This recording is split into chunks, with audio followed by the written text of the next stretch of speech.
Hello viewers, and welcome to the third Wings of Fire book review. This time it's on book 3, The Hidden Kingdom, told by the perspective of Glory, the Rainwing.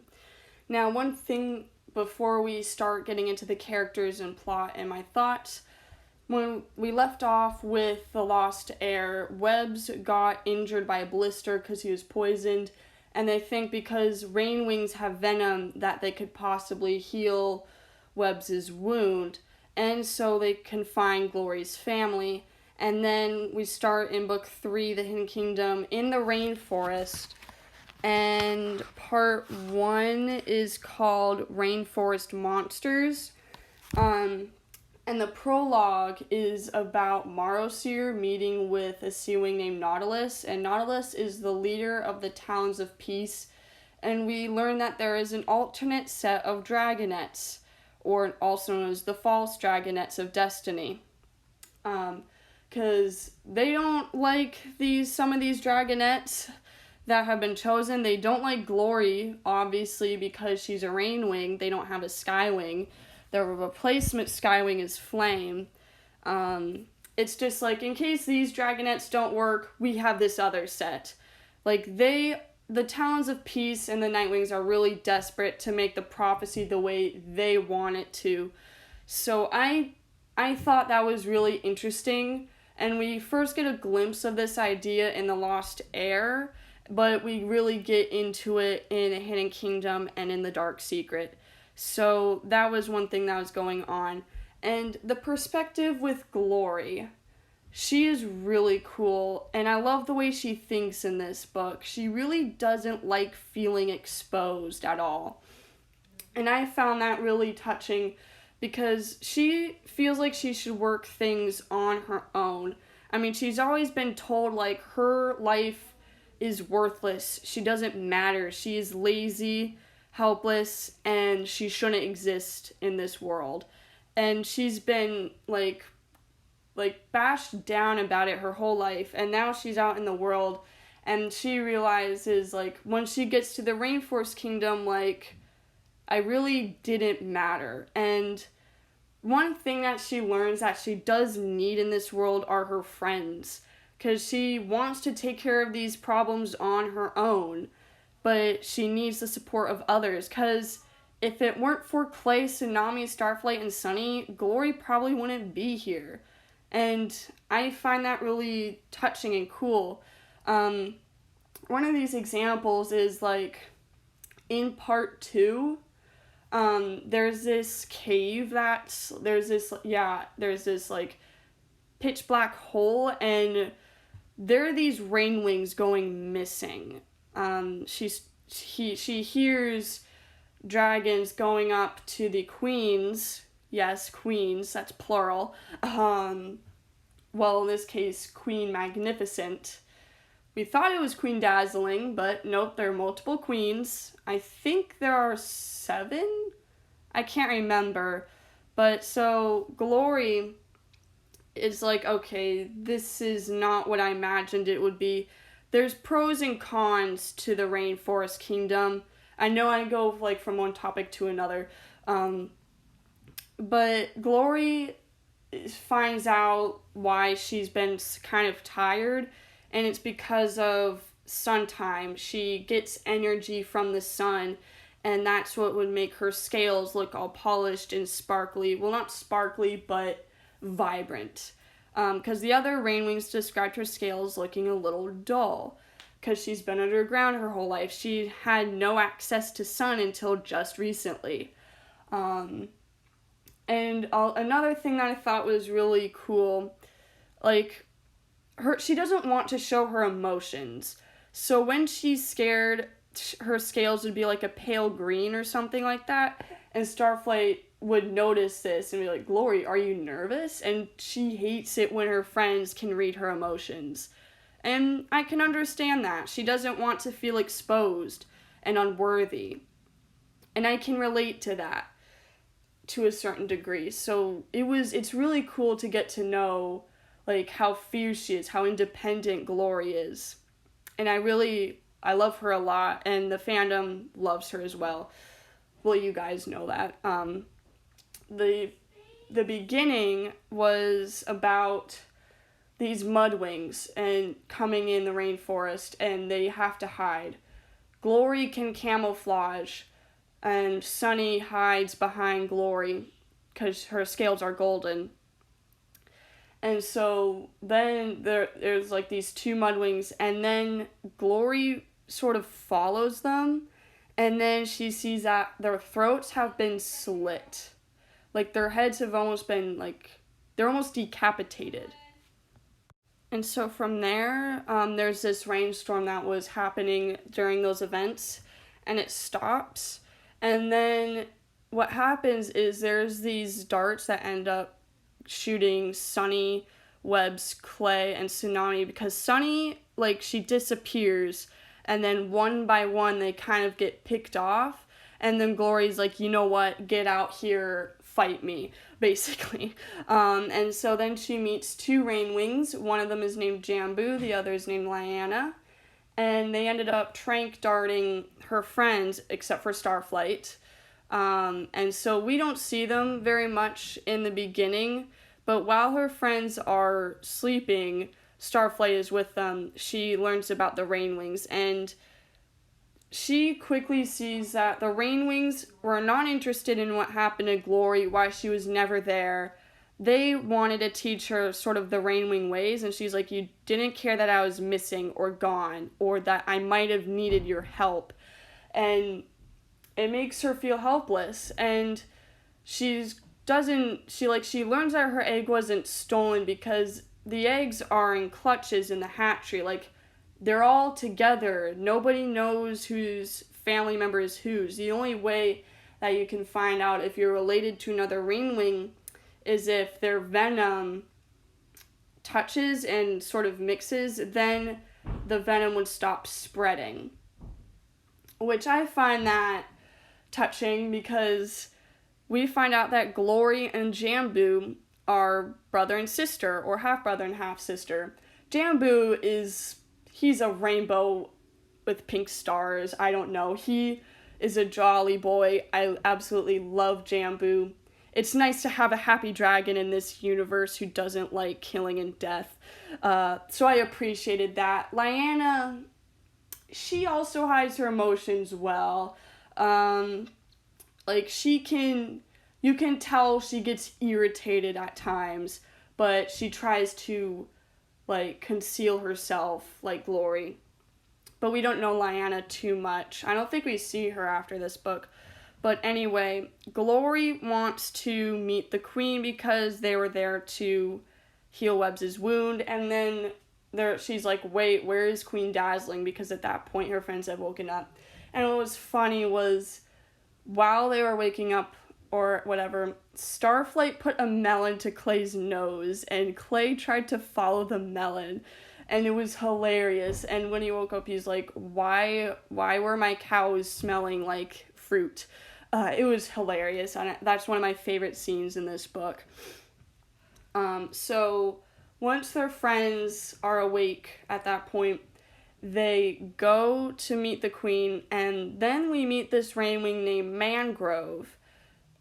Yeah, Mangrove. I was about to say Grandeur. Grandeur is one of the queens, and she's in the original line of Rainwing, like royalty.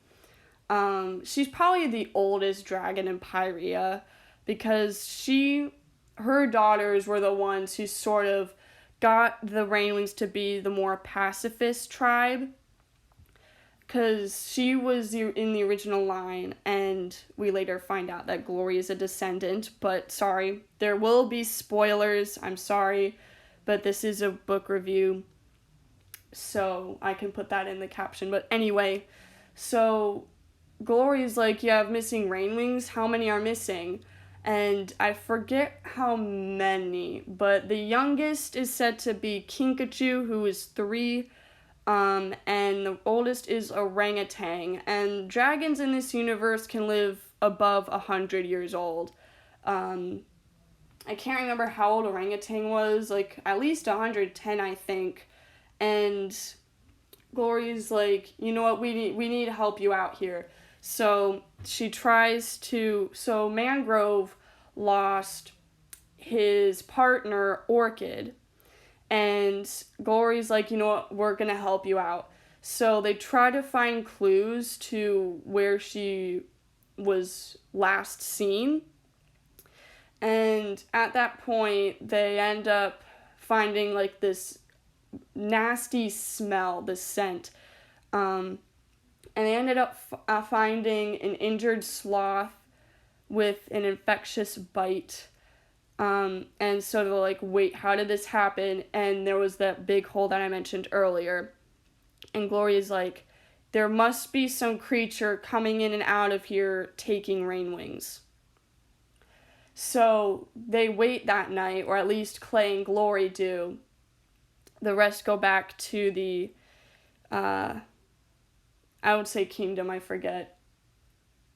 Anyway, so they wait, and then they hear this crunching and munching, and this beast, sort of. And the next morning, the sloth is gone. And Glory's like, we have to go in there. This is probably where the Rainwings have gone missing. And because they go through it at one point, and they ended up getting to the Kingdom of Sand. And they put 2 and 2 together that maybe this tunnel is Animus enchanted.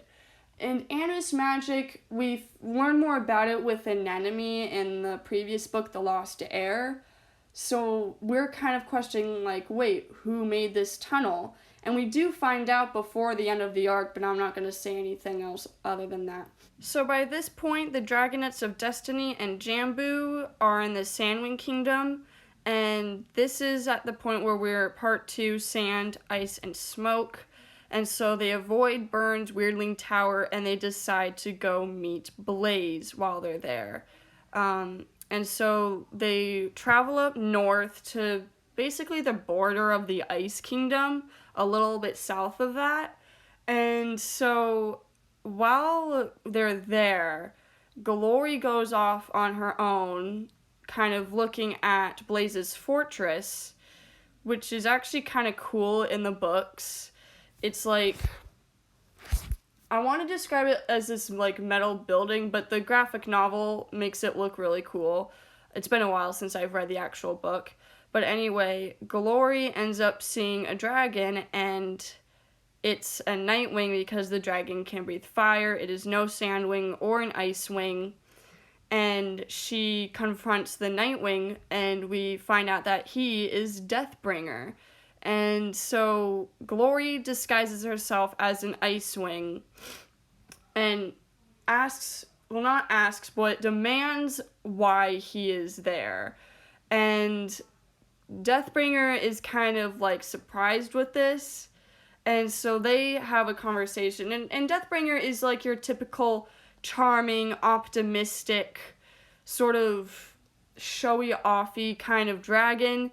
And we later find out that he is an assassin, because he was instructed to kill some of the Dragonets of Destiny, but he decided not to, and later on in the book, after Glory and Jambu meet Blaze, and Blaze is super ditzy, the little bit of hope we have with the third Sandwing sister, and all hope is lost. They don't know who the next Sandwing queen is going to be. They're all terrible.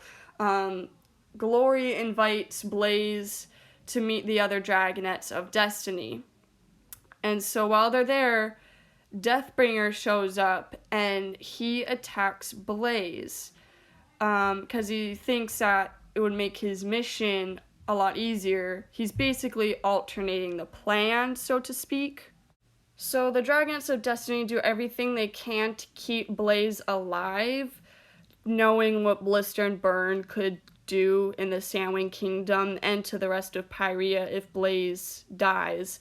So in the process, Tsunami gets injured by this like blade that it was the same blade that killed the Mudwings at the beginning of the book. So we find out that the attacker was Deathbringer, which I don't remember how that links up or why he did that.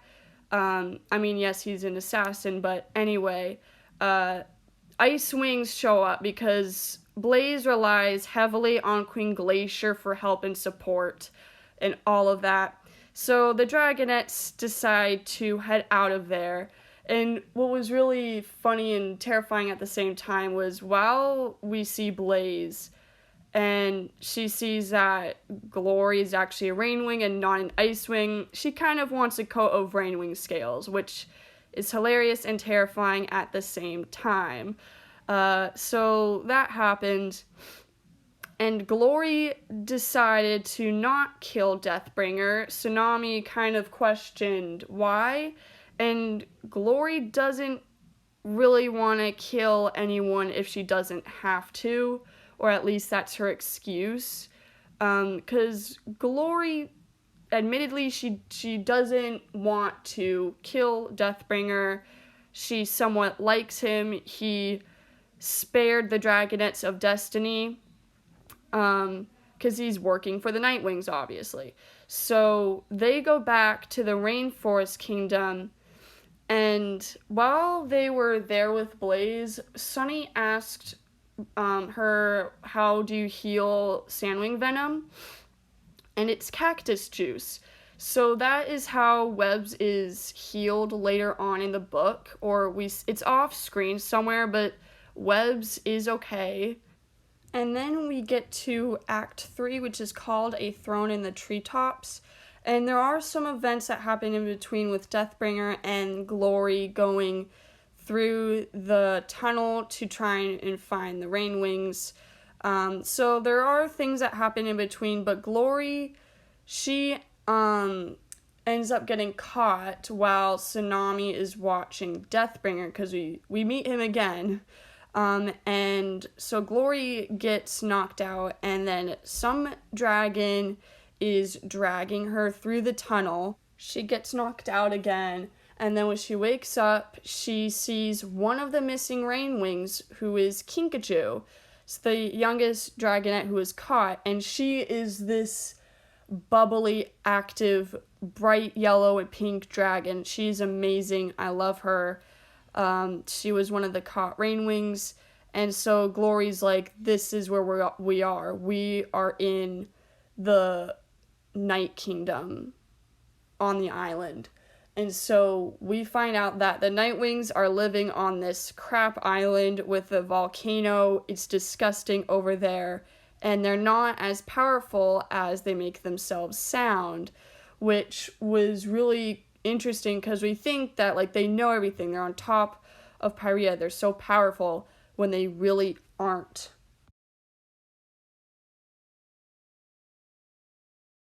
And while Glory is there, captured in the Nightwing Kingdom, she quickly realizes that they are sort of testing the Rainwing's venom, experimenting with it and their color, because the Nightwings want to kill all the Rainwings and they want to move into the Rainforest Kingdom because their home is crap. So that's what's going on, and Glory's like, no, I'm not going to let them take any more Rainwings or harm any members of my tribe. So she, along with Kinkachu, and Kinkachu's amazing. She loves to talk. She's so active and amazing. I love Kinkachu so much. And with the help of, well, they actually, first, they attack the Nightwings. There's a few guards, and Kinkachu has never seen a Rainwing attack someone else before, another individual. Glory did attack, but Kinkachu did as well in order for them to escape, because Kinkachu from this point on is pretty loyal to Glory. And so what happens at this point is, with the help of Deathbringer and Clay, who comes up, they go back to the Rainforest Kingdom. They go through the tunnel after their chains have been broken. So they go through the tunnel, and Glory's like, we have to save the Rainwings right away. And so that's where we get to part 3 of Throne in the Treetops, where Glory challenges Queen Magnificent for the throne, because she wants to rescue the Rainwings, and she needs help to do that.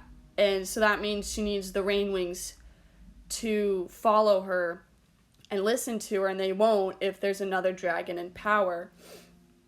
So she wants to do a classic duel, one-on-one, but because the Rainwing culture has changed so much over the past, century or two,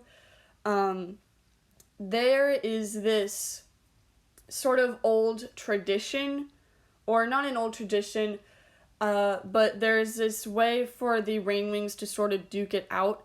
The queen and the challenger choose 4 other Rainwings, and there are these challenges that they have to do. And so whoever wins more challenges wins for the throne. And so they have a fruit gathering contest, a hide and seek challenge, a race in the treetops, and there's 2 others. There's a flower race or something, and then there is a targeting contest. And so Glory chooses Kinkachu, a dragon Kinkachu knows named Tamarin. She's blind, but she's really cool. She gardens, and her flower necklace is super cool. I love Tamarin. She chooses Jambu for the treetop contest and Mangrove for the fruit gathering, because Glory herself does the hide and seek challenge. And so they do that, and I don't want to get into detail because this book is something you should experience on your own. But so what happens at the end is that they're in trouble because Glory's side at the moment is losing. And so Kinkachu is up against Grandeur.